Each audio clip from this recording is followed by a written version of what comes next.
Assalamualaikum dan hai. Hari ini saya akan menceritakan tentang personality dan gaya hidup. Apa itu personality? Personality adalah karakter dalaman yang mempengaruhi cara berfikir dan cara bertindak. Personality ni dia berbeza terhadap orang, dan personality ni juga boleh berubah dan bergantung juga kepada seseorang. Dalam personality ni dia ada 3 teori, iaitu Freudian, non-Freudian dan juga trait. Dalam Freudian ni dia ada 3 pula, iaitu ID, super ego dan juga ego. Kalau nak senang faham, kalau ID ni jenis orang yang sempoi macam asal boleh. Kalau macam super ego ni dia jenis orang yang complicated dia. Kalau macam ego ni dia kalau boleh kata jenis orang yang macam kedekut lah. Kalau dia kat kedai makan, dia rela makan dekat rumah sebab mungkin nak jimat lah. Dia untuk senang faham lah. Untuk non-Freudian pula, dia ada 3 orang yang bagi pendapat yang berbeza. Satunya Alfred Adler. Dia bagi tahu mesti ada banyak tujuan dalam hidup untuk membentuk gaya hidup. Dan Harry Stack Sullivan, dia bagi tahu untuk bagi penghargaan dan menjalinkan hubungan dengan orang lain serta mengkurangkan tekanan. Untuk Karen Horn ni, dia bagi tahu ada 3 jenis group personality pula. Satunya adalah complain, 2 agresif dan satu lagi terasa ingin. Okey, untuk trait ataupun sifat, dia fokus kepada kepribadian berbanding sifat. Kalau sifat juga, sifat pengguna dia mempengaruhi proses pengambilan keputusan dan corak penggunaan mereka. Okey, kepribadian dan pengaruh terhadap tingkah laku pengguna. Dia ada 6. Okey, salah satunya adalah inovasi dan ciri kepribadian. Inovasi pengguna ni adalah pengguna yang dapat menerima idea ataupun produk baru. Dan kedua adalah dogmatisme dalam pengguna. Apa itu dogmatisme? Okey, dogmatisme ni adalah orang yang menunjukkan keyakinan terhadap maklumat yang didapat dan dia tak terima pendapat daripada orang lain yang berbeza dengan dia.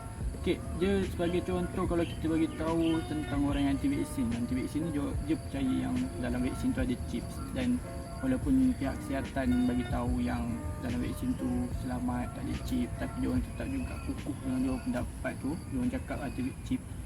So apa yang saya nak cakap adalah ambillah vaksin.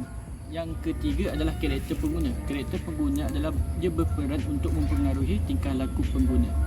Yang keempat adalah visualizer lawan verbalizer. Visualizer ni apa? Visualizer ni adalah orang yang suka maklumat bergambar ataupun nyata. Kalau contoh, kalau beli handphone, orang yang jenis suka test handphone yang jadi sampel tu, itu orang yang visualizer. Dan yang verbalizer ni pula orang yang suka maklumat dalam bentuk tulisan ataupun pendengaran je. Kalau macam orang cakap tentang maklumat tu, dia dah boleh terima lah. Dia tak perlu nak tengok handphone tu macam mana. Okey, yang kelima adalah ketamakan pengguna. Ketamakan pengguna ni adalah pengguna yang merasakan keupayaan tu penting dengan identiti, ataupun yang jenis kata orang yang jenis pentingan gaya hidup lah. Misalnya orang-orang yang nak beria je buat macam ni. Okey, yang keenam adalah consumption pengguna. Dia kalau macam ni, yang ni jenis senang kata orang yang gian ataupun gian beli online lah kiranya. Macam dia beli dan murah. Dia macam bila barang tu murah dia beli walaupun dia tak pakai. Last benda tu yang lainnya adalah etnonisme pengguna. Etnonisme pengguna ni jenis orang yang akan beli barangan buatan Malaysia.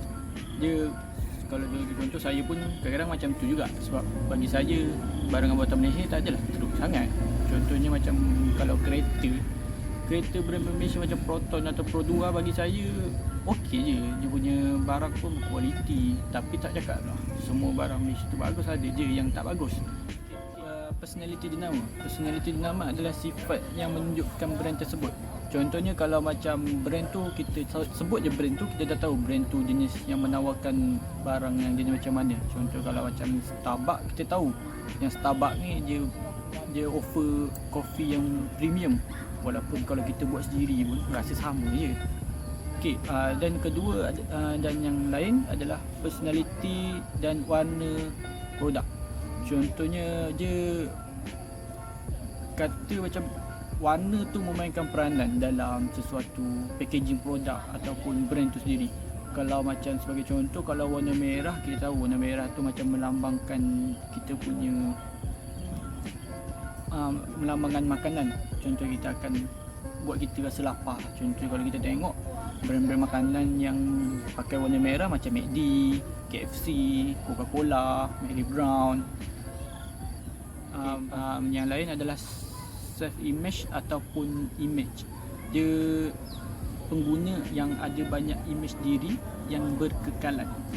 Dia kita boleh tengok dekat dalam gambar ni, dia dikaitkan dengan kepribadian yang di mana pengguna individu berkait dengan image diri.